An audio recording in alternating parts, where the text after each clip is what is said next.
Starting from World War I, cases of psychological collapse began to be recorded among soldiers without visible wounds. They remained motionless, stopped speaking, did not react. The term shell shock was adopted to describe a functional alteration that did not respond to physical injuries. The cause was not in the body but in combat. During World War II, the phenomenon was amplified on all fronts. It was classified under different names, hidden in ambiguous diagnoses and treated as a disciplinary problem. No single protocol existed. The evidence was scattered in censored reports, incomplete medical files, and testimonies that were not recorded. How were these symptoms interpreted during the war? What consequences did they have once combat ended? And why was trauma excluded from the official memory of the conflict? Shell shock, the trauma that was born in the trenches. In the first months of World War I, British military hospitals began to receive soldiers without apparent physical wounds, but with severe symptoms that puzzled doctors. Men who had been in perfect physical condition arrived with uncontrollable tremors, sudden paralysis, loss of speech, transitory blindness, and catatonic behaviors. They did not present fractures, hemorrhages, or visible neurological damage under medical examination. In 1915, British psychiatrist Charles Samuel Myers, working in field hospitals in France, proposed the term shell shock to describe this new clinical picture. His initial hypothesis was that artillery explosions produced an internal concussion, a kind of brain injury from shock waves, even in the absence of direct wounds. However, it was soon observed that many cases appeared without direct exposure to bombs or impacts, which led to questioning the purely physical nature of the phenomenon. The term quickly became popular on the Western Front. By the end of 1916, the British Army registered more than 80,000 cases with compatible diagnosis. In the Battle of the Somme, it was calculated that up to 40% of medical casualties were attributed to nervous disorders related to combat. The phenomenon was not exclusive to the British Army. France, Germany, Austria-Hungary, and Russia reported similar cases, although with different clinical labels and treatment policies. By 1917, British medical authorities began to restrict the use of the term shell shock. High Command feared it would be used as an excuse to avoid military service. Instead, terms such as war neurosis, fatigue state, or functional psychoneurosis were introduced. The problem did not disappear, but they attempted to reconfigure the language and protocols to maintain disciplinary control over the troops. Dr. Arthur Frederick Hurst was one of the British doctors who most specialized in the treatment and observation of shell shock during World War I. He was a trained neurologist with previous experience in clinical neurology before the conflict. In 1916, he was designated to work at the Royal Victoria Hospital in Netley, one of the largest military centres in the United Kingdom. Hurst first worked at Netley and was then transferred to Seal Hayne Hospital in Devon, where he directed a unit specialised in war neurosis. There he treated hundreds of soldiers with shell shock symptoms between 1917 and 1918. His approach was based on a combination of neurological observation, motor re-education techniques, and psychophysiological treatments that combined elements of physical medicine with basic psychological interventions. One of his most notable contributions was the use of clinical filming to document the before and after of his treatments. Together with the Medical Research Committee of the British government, he produced a series of documentary short films that showed soldiers who arrived at the hospital with serious motor disorders, inability to walk, severe tics, deformed postures, and who after a few treatment sessions recovered mobility and body control. These recordings were used for training purposes within the military medical system. In them, sequences are observed that show the passage from total psychogenic paralysis to functional recovery in a matter of days or weeks. The soldiers appeared at the beginning with signs of rigidity, uncoordinated walking, muscular collapses, or total mutism.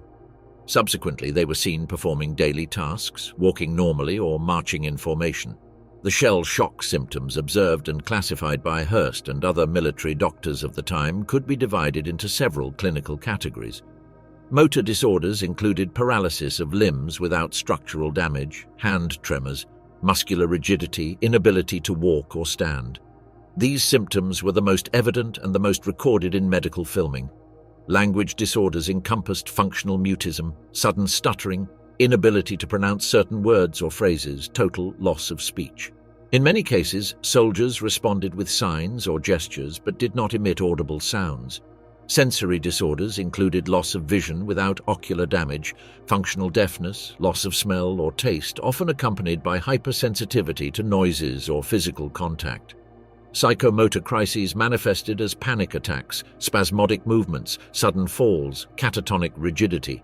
These crises could be provoked by minor stimuli such as a marching order, the sound of a train, or an intense light.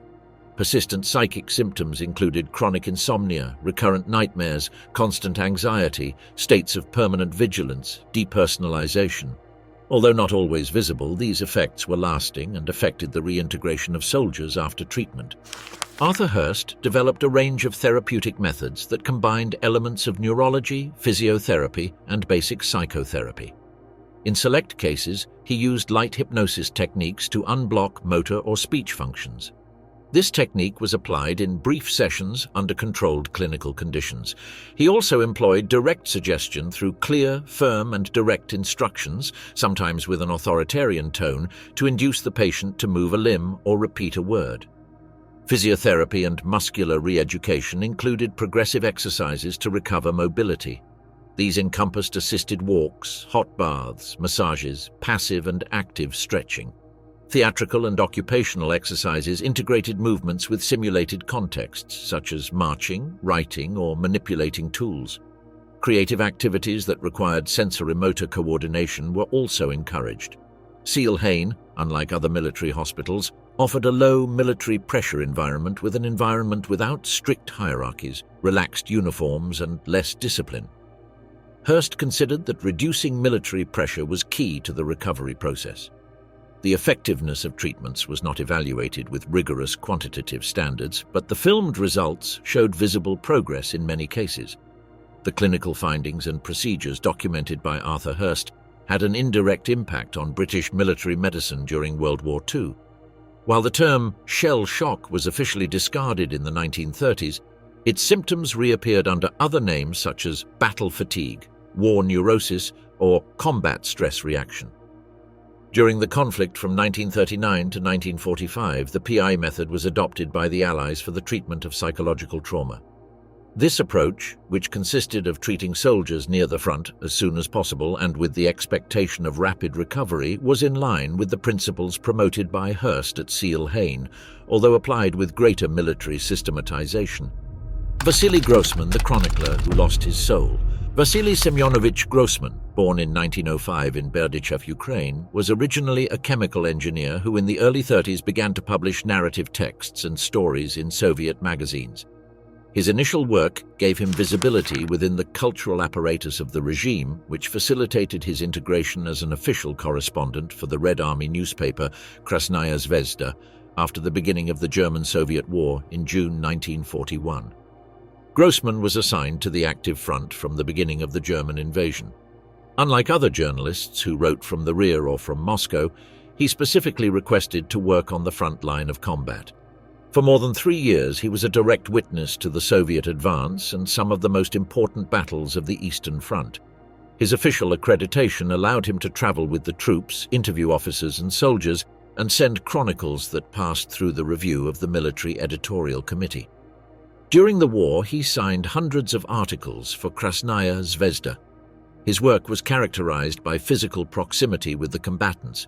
He ate, slept, and moved with them under identical conditions. He was one of the few Soviet journalists who crossed the Volga with the first waves of troops in Stalingrad and who later accompanied the Red Army in its final entry to Berlin. His links with the anti-fascist Jewish Committee put him in direct contact with Holocaust survivors in liberated Ukraine and Poland. Grossman's participation in key military operations was documented in his official chronicles, personal diaries, and notebooks. In Stalingrad, he covered the siege of the city between September 1942 and February 1943. His reports described the physical conditions of the urban front. Buildings reduced to dust and rubble, extreme sub-zero temperatures, frozen corpses maintained in combat position, improvised trenches under concrete ruins. In 1944, he was one of the first correspondents to enter the concentration camps of Majdanek and Treblinka after the German retreat. Unlike other journalists, Grossman not only wrote what he observed, but also compiled precise technical data, exact dimensions of the camp, number of barracks, quantity of human remains found, location of mass graves, inscriptions on walls and surfaces. In his essay, The Hell of Treblinka, published at the end of 1944, he included detailed estimates of the number of victims and a reconstruction of the extermination process based on eyewitness testimonies from the few available survivors. During the Battle of Berlin in April and May 1945, Grossman accompanied the 8th Guards Army. He was present in the entry through the eastern sector of the city, documenting street fighting, civilians trapped among ruins, and the final conditions of the German capital. His chronicles of Berlin contain precise visual descriptions: men and women covered in ash, collapsed buildings with hanging facades, columns of black smoke, and Soviet tanks crossing between piles of rubble. Grossman combined direct observation with immediate written documentation. In his personal notebooks, which complemented his articles sent to the newspaper, he noted technical details and precise descriptions without literary elaboration.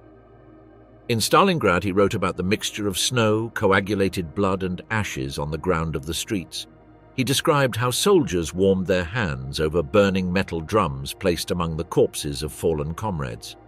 He recorded, without descriptive adjectives, the practice of using frozen bodies as improvised parapets during shootings.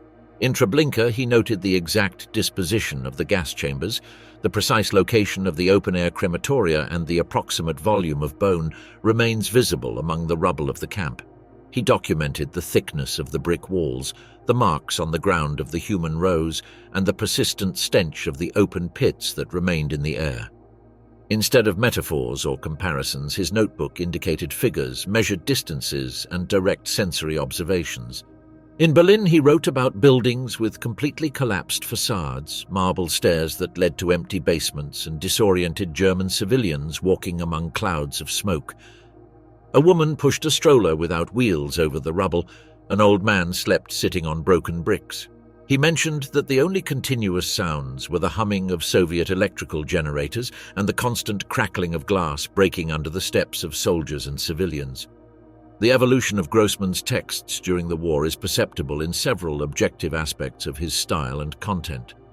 In 1942, his articles for Krasnaya Zvezda maintained a conventional format of military journalism: brief paragraphs, direct phrases, classic informative structure.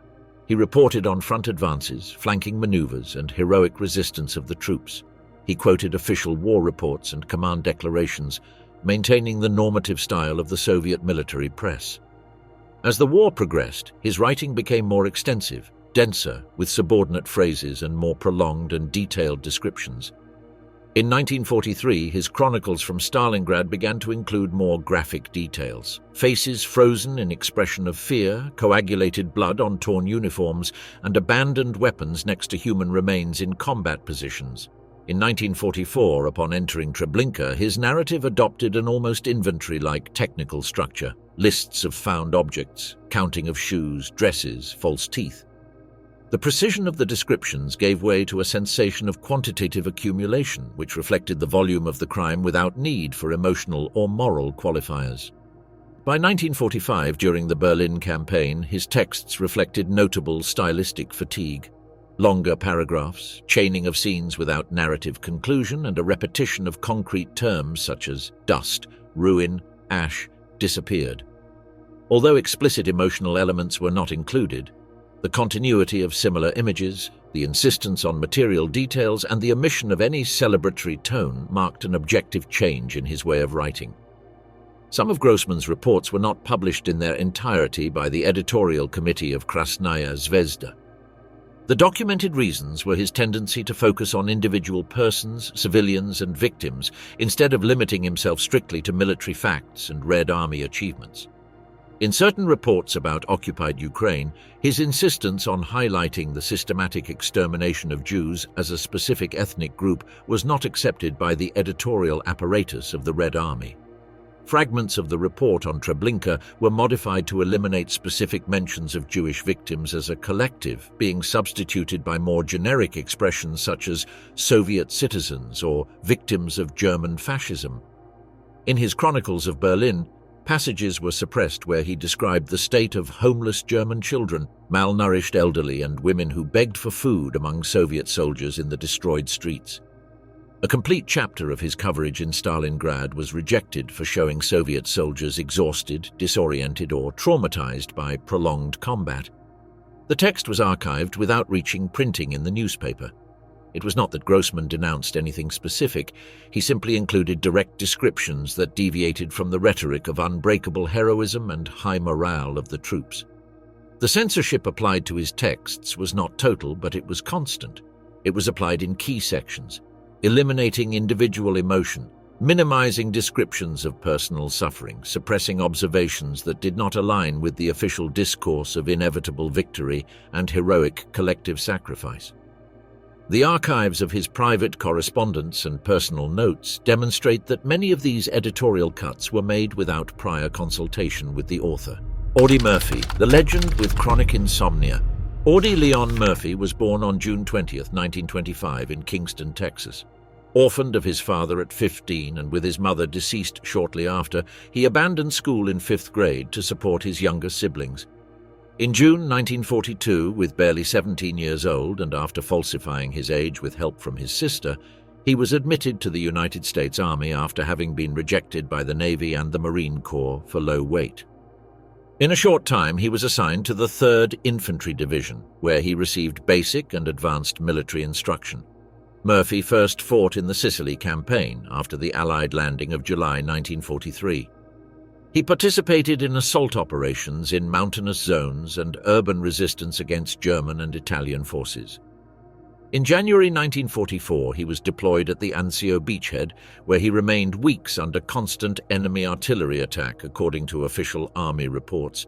Subsequently, he fought on the Gustav Line and crossed to northern Italy before being redirected to southern France. During Operation Dragoon, on August 15, 1944, he landed on the Provence coast. He led a patrol against a German machine gun nest in Ramatuelle, where he was wounded in the leg. That action earned him the Silver Star. Official reports describe a flanking maneuver executed under direct fire in which he eliminated 6 enemy soldiers and captured 11 prisoners. In January 1945, in Holzwihr, in the Colmar region, Murphy played the leading role in the action that would be decisive for his military legend. After ordering the retreat of his platoon before a massive German counterattack, he climbed onto the remains of a burning M10 tank and used its .50 caliber machine gun to stop the enemy advance. For more than an hour, completely alone, he directed his own artillery fire against German positions while repelling direct attacks.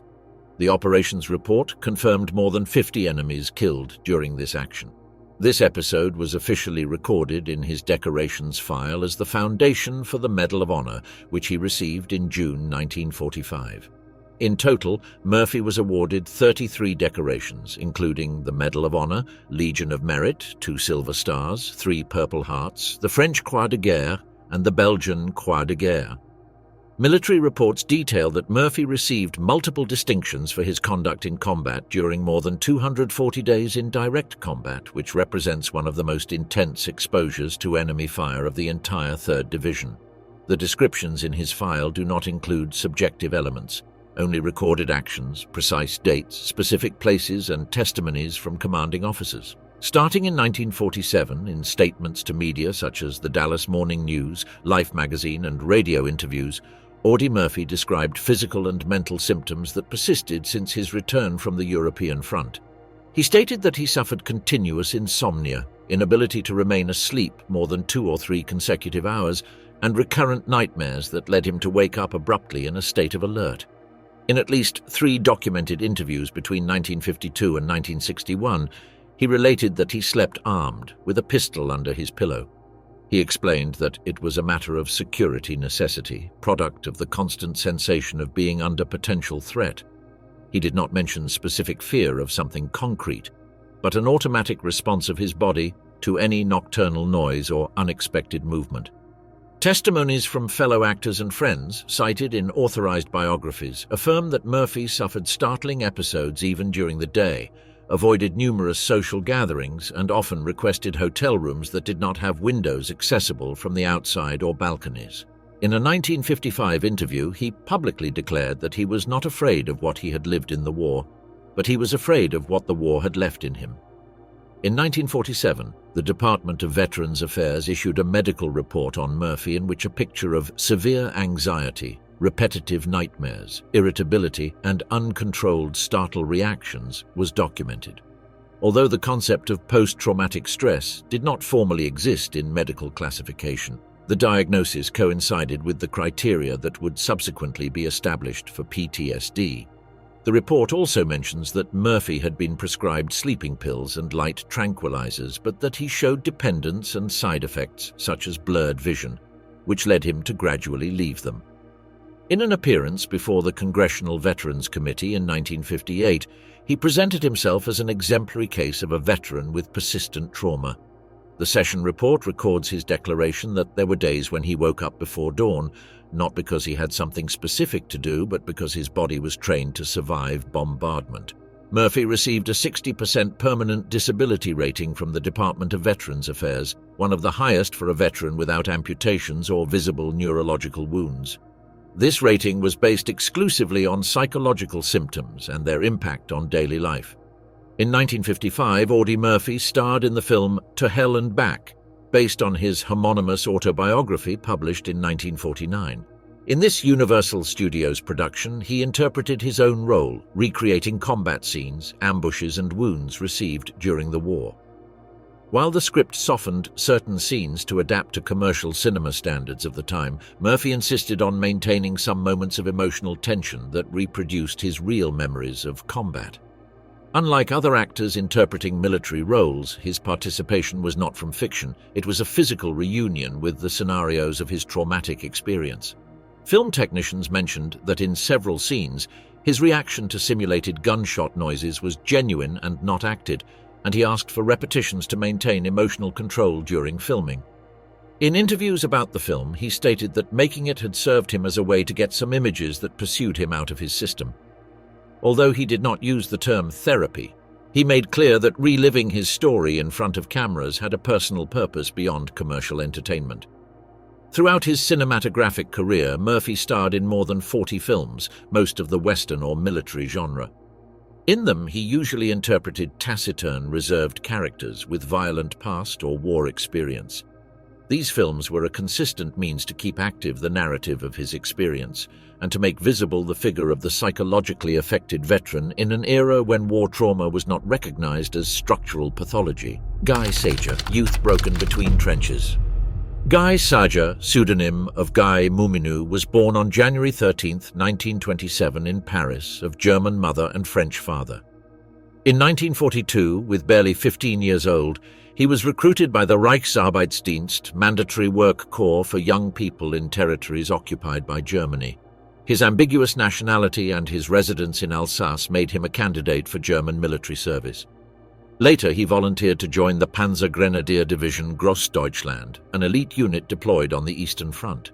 In The Forgotten Soldier, Sajer relates that he initially joined as a transport assistant and later moved to direct combat. He participated in combats in Ukraine, Belarus, Poland, and East Prussia between 1943 and 1945. In particular, his unit operated in the surroundings of Kharkov, Kursk, the Dnieper, and the forests of East Prussia, in full German retreat toward the west. Although some historians questioned the precision of certain technical details such as uniform emblems or specific dates, several ex-combatants of the Grossdeutschland recognized that the experiences narrated by Sajer coincided in essence with the reality of the front. His testimony does not seek to reconstruct the military strategy of the conflict, but to describe the emotional impact of a war of attrition in which each day meant a struggle between ice, hunger, and death. In his work, Sajer does not offer a traditional chronicle of battles or a patriotic epic.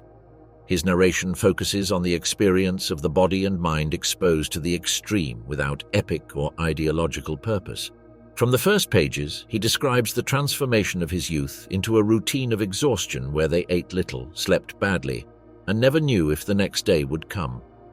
Climatic conditions are one of the central narrative axes of the book. Sajer's troops spent entire weeks in snow-covered forests without adequate clothing or sufficient thermal shelter. He describes how boots froze until they became rigid, toes stopped responding, and soldiers dug trenches in the frozen ground while artillery bombs fell over their heads. Each day was an oscillation between active combat and numbness from cold without transition. Hunger was another constant enemy. Rations consisted of hardened black bread, some canned meat when they were lucky, and hot liquid without real nutritional value. Occasionally they ate snow or tree roots. During moments of accelerated retreat, supplies disappeared completely. Some comrades died not from bullets or explosions, but from malnutrition, freezing or fever without medical treatment. Sajer describes episodes of emotional decomposition not as dramatic crises, but as silent disappearances of personality. One of his comrades, whom he calls Hals, dies in his arms during a bombardment. He does not cry or react emotionally. Hals was dead, he remained alive, they had to move. Casualties no longer provoked mourning or ceremony. They only increased the practical burden since there were fewer men to dig trenches, transport ammunition, or lift the wounded. During an episode in the forests of East Prussia, his unit remains isolated for days without contact with command. Without direct orders, without radio contact, they simply wait under accumulated snow. They eat boiled tree bark. One of his companions begins to laugh alone, without apparent reason.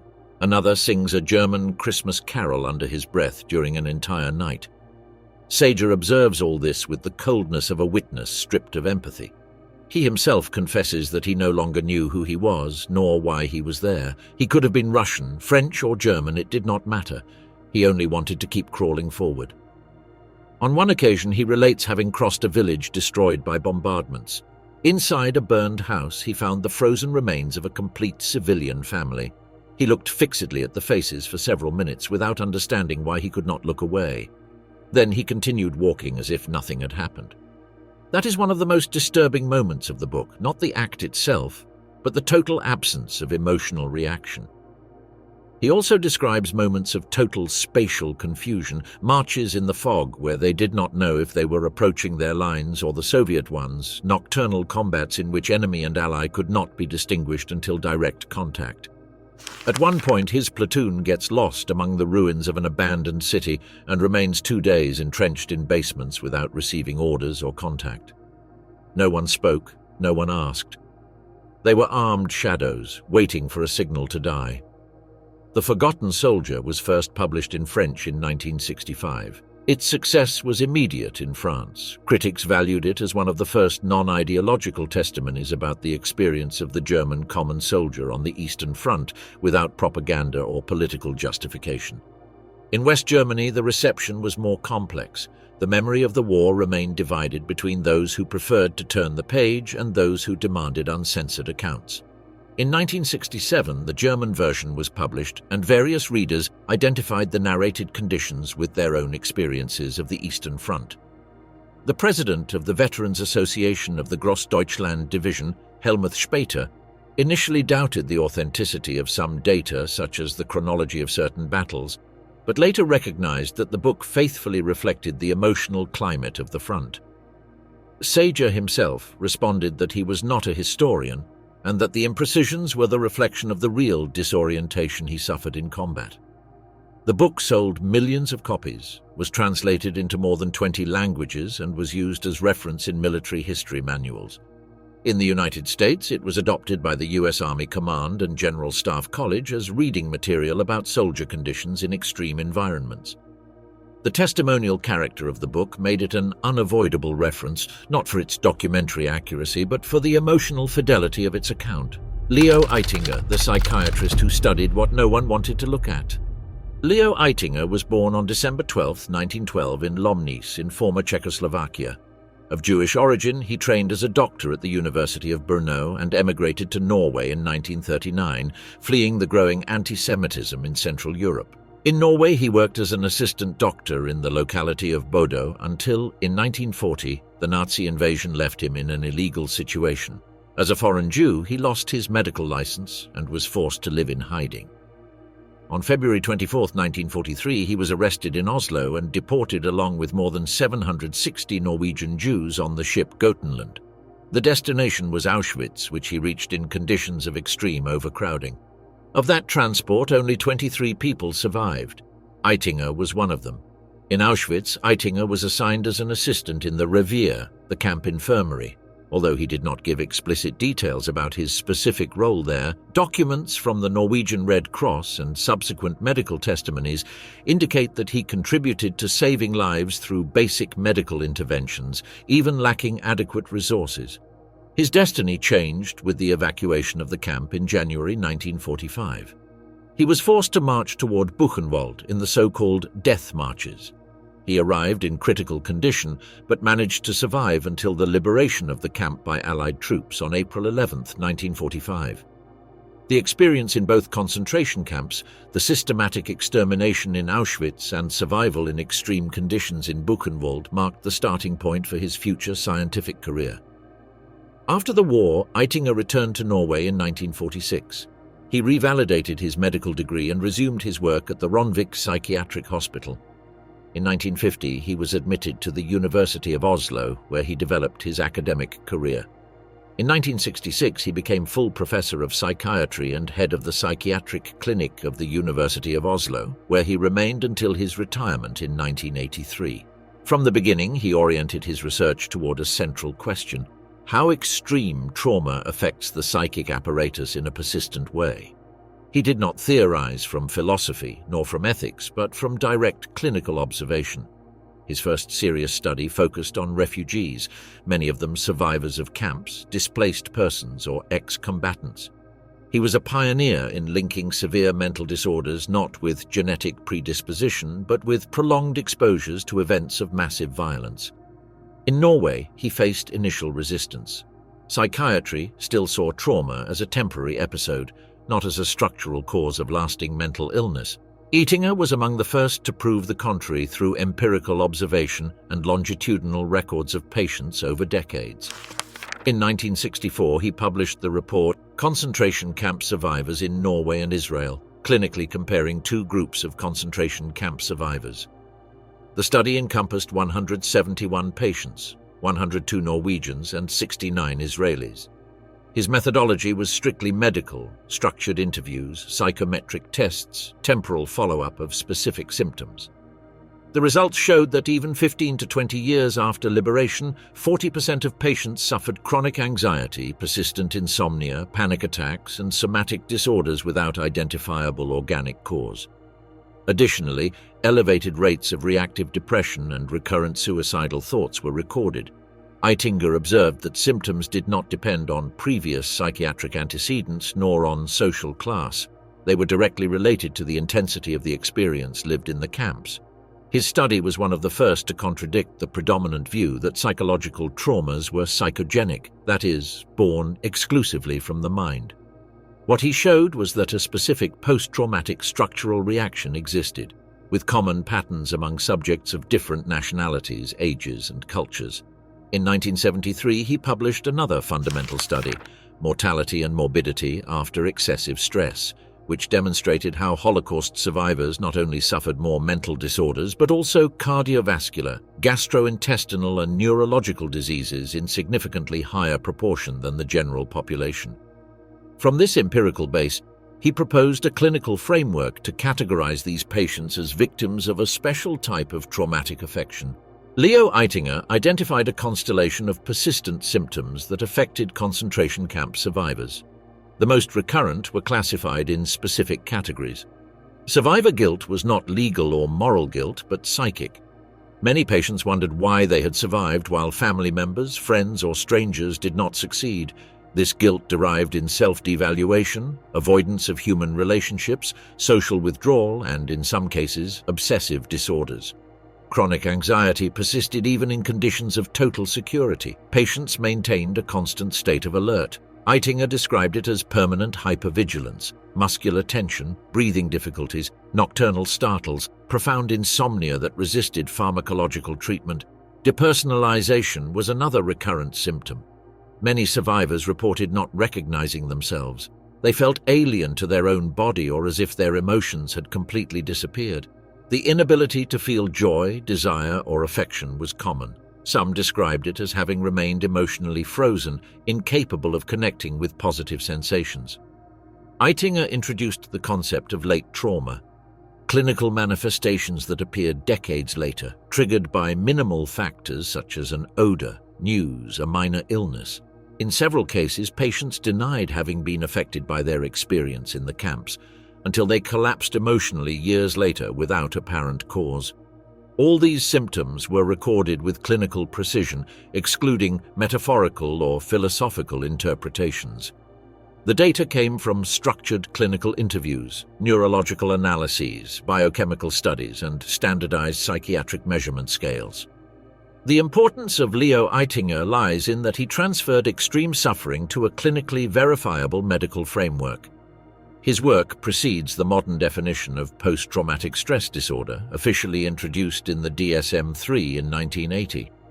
Although he did not participate directly in the writing of the DSM, several of his articles were cited by American psychiatrists who promoted this diagnostic category after the massive return of Vietnam veterans. Itinger's influence was key to including variables such as deferred trauma, depersonalization, and survivor guilt in diagnostic scales.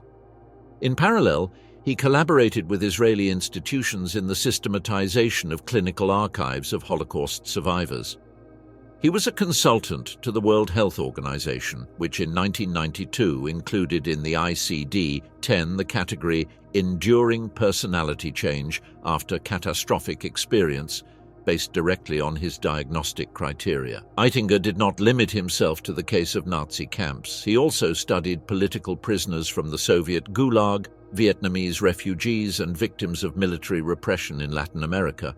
His vision was always technical, medical, based on comparable symptoms and in documentable emotional deterioration trajectories. His work also had a practical dimension. He contributed to the creation of pension and psychological support systems for camp victims in Norway and proposed compensation models for clinically proven trauma cases. Victor Gregg, the prisoner who survived hell. Victor James Gregg was born on October 15, 1919 in London. He enlisted at 18 years old in the Rifle Brigade of the British Army. He fought on various fronts: India, Palestine, Tobruk, and later in the most ambitious operation of the Allied High Command, Market Garden, in September 1944. Gregg was parachuted over Arnhem as part of the 10th Battalion of the Parachute Regiment with the objective of taking and securing strategic bridges in the Netherlands. His unit was deployed on the outskirts of the city, where they soon faced much harder resistance than expected by military intelligence. For 9 days, British paratroopers resisted constant attacks from German armoured divisions that were not expected to be found in the zone.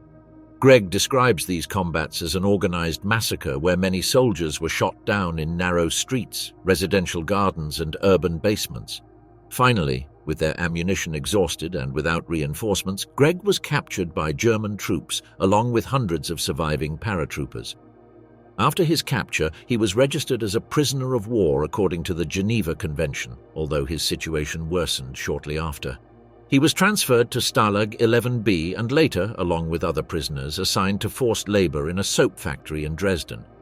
There, Gregg participated in sabotage that ended in fire of the installations, which led to his death sentence by Nazi authorities. In his memoirs, Gregg states having accepted his fate, locked in an underground cell without outside contact, waiting for the execution scheduled for February 14, 1945. He did not care about dying. There was nothing left inside him, only ashes. In those conditions, he was a direct witness to the air attack that reduced Dresden to rubble. The night of February 13, 1945, at 22:14 hours, the first air raid sirens sounded. Gregg, confined in an underground cell within the prison complex, felt that something different was approaching. They were not routine attacks like those he had previously experienced. During the following hours, 2 waves of British Lancaster bombers devastated the city. The sky, in his words, became pure light and continuous fire. From his cell, Gregg heard dull and distant explosions, which soon became deafening.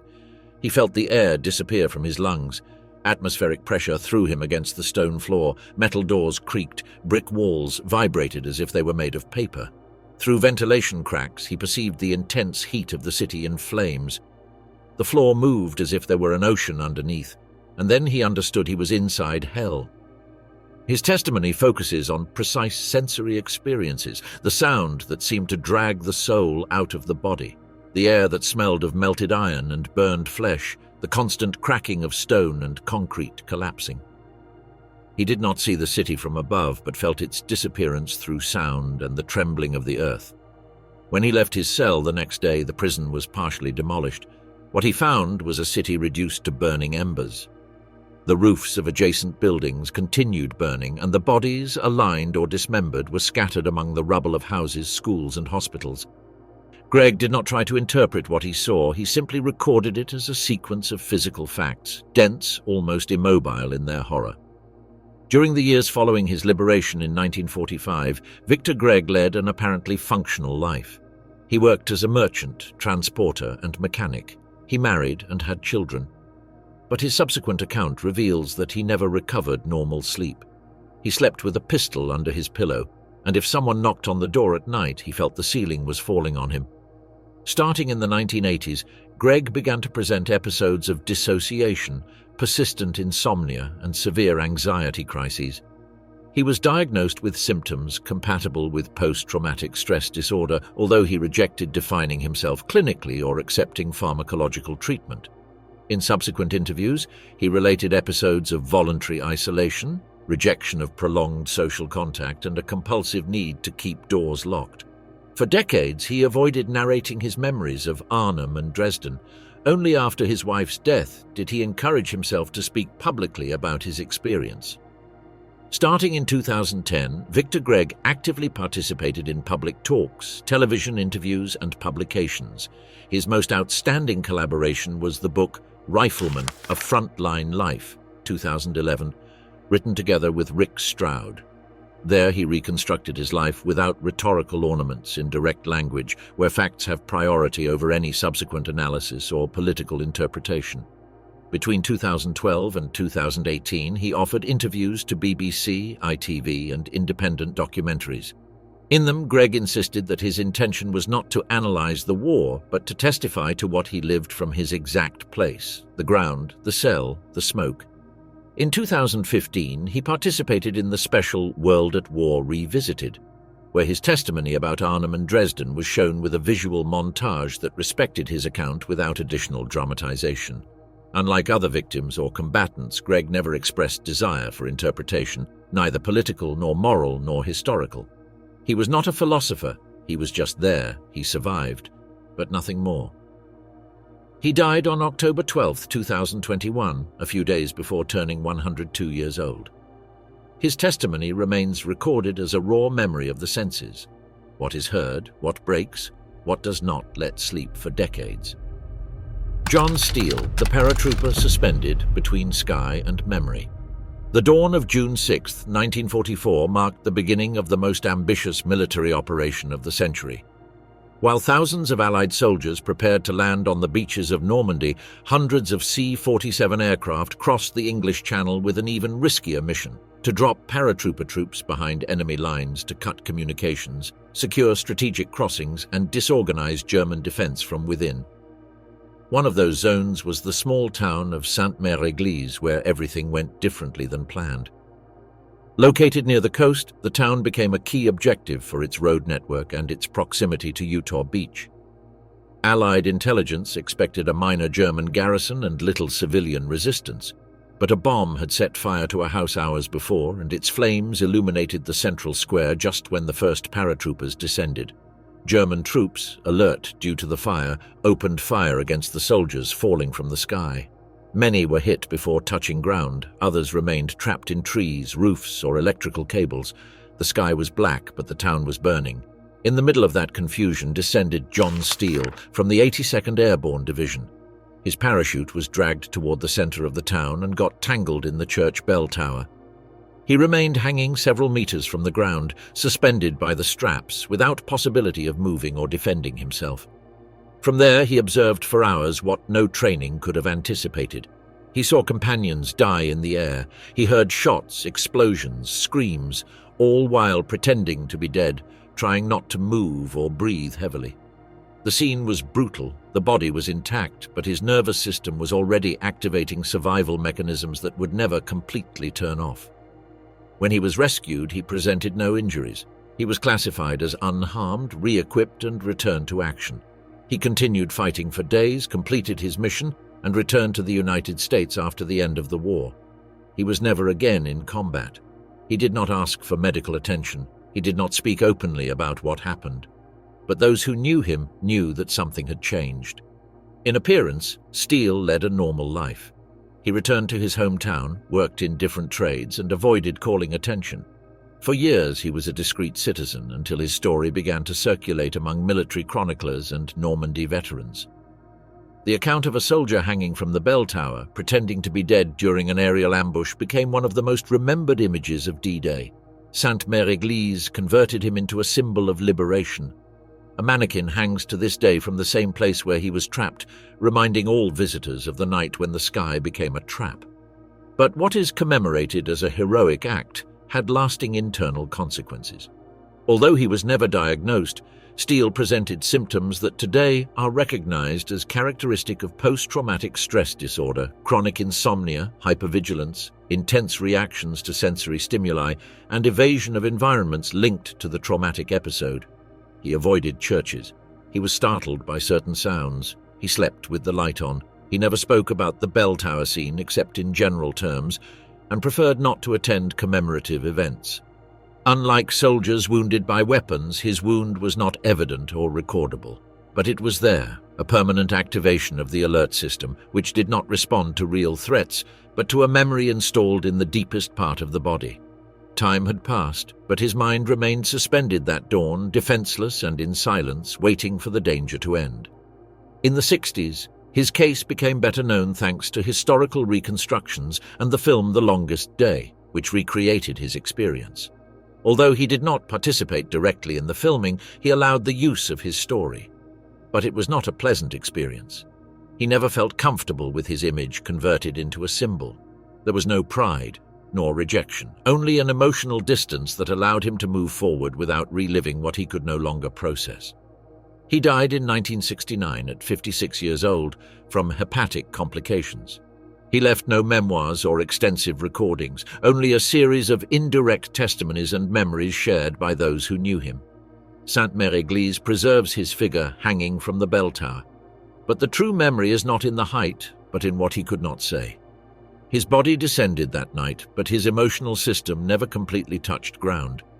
Steele is remembered as one of the many men who returned without visible wounds, but with an internal burden that conditioned their entire life. His was not an explosive trauma, but a silent one, a sensory impact recorded in the body throughout hours of helplessness.